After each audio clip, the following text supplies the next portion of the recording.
Medina രാത്രി ശാന്തമാണ്. അവിടെ പതുക്കെ ശ്വാസം വിട്ടുകൊണ്ട് ഈ ലോകത്തോട് വിട പറയാൻ ഒരുങ്ങുകയായിരുന്നു ഫാത്തിമ റളിയല്ലാഹു അൻഹ.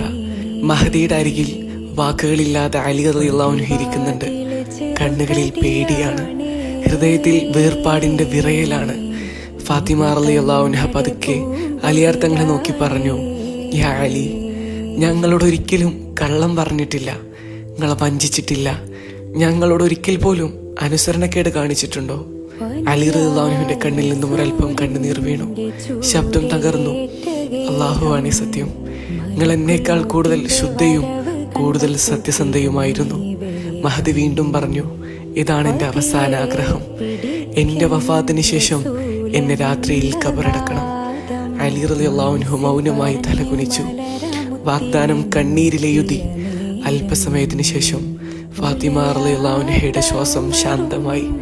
മഹദി ഈ ലോകത്ത് നിന്നും വിട പറഞ്ഞുപോയി. രാത്രിയിൽ ഖബറിനുള്ളിൽ അലി റളിയല്ലാഹു അൻഹു സ്വന്തം കൈകളാൽ മഹദിയെ വെച്ചു. മണ്ണ് വീഴുമ്പോൾ ഹൃദയം തകർന്നു.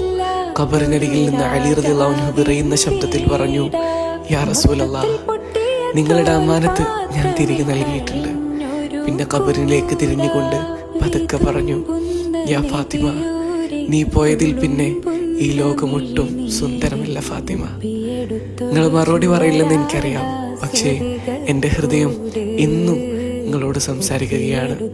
അലിയാർ തങ്ങൾ അവിടെ നിന്ന് തിരിഞ്ഞു നടന്നില്ല. കാരണം തങ്ങളുടെ ലോകം ആ മണ്ണിനടിയിലായിരുന്നു.